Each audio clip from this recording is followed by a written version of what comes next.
Kung sila ba ang isa sa mga mapasok sa ating grand finals na gaganapin sa December, but that's too early to say dahil nakita tayo, sabi nga na ating mga judge, sabi nga ni Sir Timothy, solid ang performance. Ang thumbs up crew, ito naman, another solid performance mula sa barangay Sampaloc 4. Ready naman pakitang bilang sina Leonil, Christian, Bon Jovi, Michael, Paolo, Justin, Nico, Clarence, Happy, Jeffrey, Roniel, and Jomar. Please welcome Real Hip Hop!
you so much, Real Hip Hop!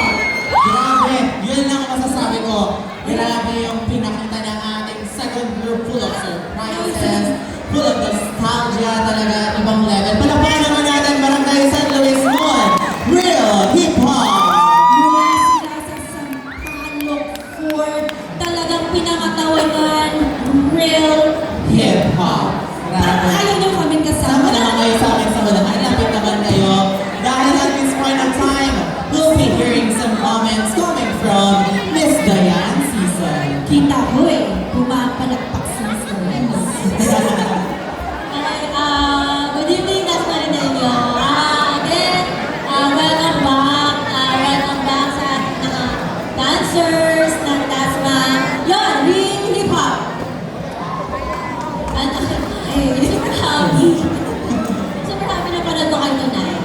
Ayan. Alam mo yun! Ang nagustuhan ko kasi sa group is the way how you deliver the dances. Alam mo yung hindi makikita kung sino yung leader. Kasi parang lahat kayo nag-lead.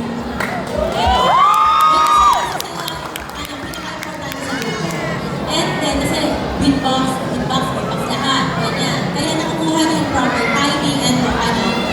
May concern lang ako sa mga parts na yung pagdating sa blocking, ano lang tayo, medyo box type lang tayo. But then, kasi yung distribution nyo ng dances, pati sa choreography, you need, nakikita yung ano eh, yung time to rest, and then laban ulit.